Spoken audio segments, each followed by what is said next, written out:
कभी सोचा है कि हमारे शब्द हमारी सफलता की कहानी लिख भी सकते हैं और उसे मिटा भी सकते हैं?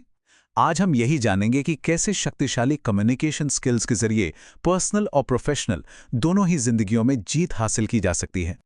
हम सब ने कभी ना कभी ये महसूस किया है ना कि सही समय पर जो कहना था वो कह नहीं पाए। और ये एक आम डर है। कई बार लोग सिर्फ इसलिए पीछे रह जाते हैं क्योंकि वो अपनी बात को सही ढंग से नहीं रख पाते, चाहे वो कोई जॉब इंटरव्यू हो या फिर कोई ज़रूरी रिश्ता। नेहा की कहानी असल में बहुत से लोगों की कहानी है। हुनर और मेहनत होने के बावजूद डर हमारी काबिलियत पर हावी हो जाता है और हमें आगे बढ़ने से रोक देता है। पर अच्छी खबर यह है कि इस डर को सही तकनीकों से जीता जा सकता है, और आज हम उन्हीं तकनीकों पर बात करने वाले हैं। तो आज का हमारा सफर इन 5 जरूरी पड़ावों से होकर गुजरेगा। हम उस अदृश्य बाधा को समझने से शुरू करेंगे जो हमें रोकती है, और फिर उन तरीकों को जानेंगे जो हमें एक असरदार कम्युनिकेटर बनाते हैं। तो चलिए, सबसे पहले उस अदृश्य बाधा को समझते हैं जो अक्सर हमें रोकती है। ये डर हो सकता है, आत्मविश्वास की कमी हो सकती है, या बस ये ना पता होना कि अपनी बात कैसे रखें। ये एक ऐसी दीवार है जिसे हम अनजाने में खुद ही बना लेते हैं। पर अच्छी बात यह है कि इसे हम खुद ही तोड़ भी सकते हैं। उस अदृश्य बाधा को समझने के बाद अब आते हैं समाधान की तरफ। अक्सर हम सोचते हैं कि अच्छे कम्युनिकेशन का मतलब है सही शब्द चुनना, लेकिन इसकी असली शुरुआत होती है अंदर से। चलिए देखते हैं कि एक मजबूत अंदरूनी नींव कैसे बनाई जाए। कम्युनिकेशन का सबसे पहला और शायद सबसे जरूरी नियम है सुनना। लेकिन क्या हम सच में सुनते हैं? ज्यादातर समय जब कोई और बोल रहा होता है तो हम अपने दिमाग में जवाब तैयार कर रहे होते हैं। एक्टिव लिसनिंग का मतलब है सामने वाले को अपना पूरा ध्यान देना। इससे सिर्फ बात ही नहीं समझ आती, बल्कि विश्वास और सम्मान भी बढ़ता है। ये बात बहुत गहरी है।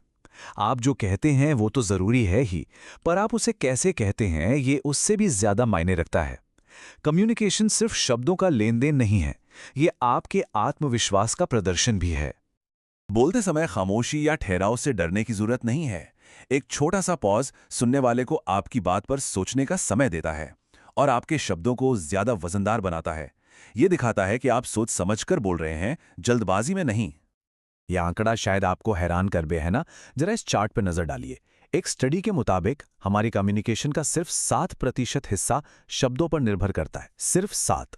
बाकी का 93% हमारे बोलने के लहजे और हमारी बॉडी लैंग्वेज से आता है। अब सोचिए, अगर शरीर डर दिखा रहा हो और जुबान आत्मविश्वास, तो लोग किस पर यकीन करेंगे?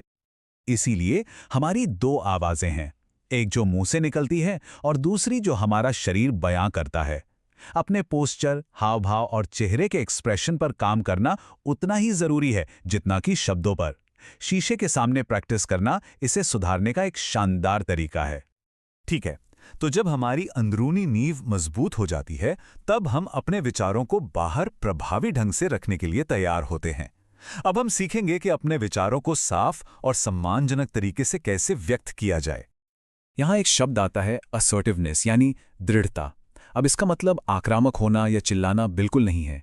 इसका सीधा मतलब है अपनी ज़रूरतों और विचारों को आत्मविश्वास और सम्मान के साथ सामने रखना। ये एक बहुत ही नाजुक संतुलन है। ज्यादातर लोग या तो दब जाते हैं या फिर आक्रामक हो जाते हैं। असर्टिव होना बीच का रास्ता है। ये सम्मान के साथ ना कहना सीखने की कला है। जैसे कि ये कहना, मैं आपकी बात समझता हूं, लेकिन इस पर मेरा एक अलग विचार है। जरा सोचिए, बॉस आप पर एक्स्ट्रा काम डाल रहा है। विनम्रता से लेकिन मजबूती से ना कहना कोई झगड़ा पैदा नहीं करता, बल्कि सम्मान दिलाता है। रजत की तरह ये हमें अपनी सीमाएं बनाए रखने की ताकत देता है और दूसरों को भी उनका सम्मान करने के लिए प्रोत्साहित करता है। अपनी बात कह देना एक बात है, लेकिन लोगों से गहरे स्तर पर जुड़ना वो एक बिल्कुल अलग कला है। अब हम सिर्फ बोलने से आगे बढ़कर लोगों से सार्थक रिश्ते बनाने की बात करेंगे। ये सिर्फ बोलने के बारे में नहीं, बल्कि दिल से जुड़ने के बारे में है। देखिए, मतभेद तो होंगे ही, चाहे घर पर हों या ऑफिस में, लेकिन एक अच्छा कम्युनिकेटर जानता है कि विवाद जीतने के लिए नहीं होते, बल्कि ये एक दूसरे को बेहतर ढंग से समझने का एक मौका होते हैं। तो जब भी कोई विवाद हो, तो खुद को सही साबित करने के बजाय बस एक सवाल पूछने की कोशिश करें, मैं क्या नहीं समझ पा रहा हूं?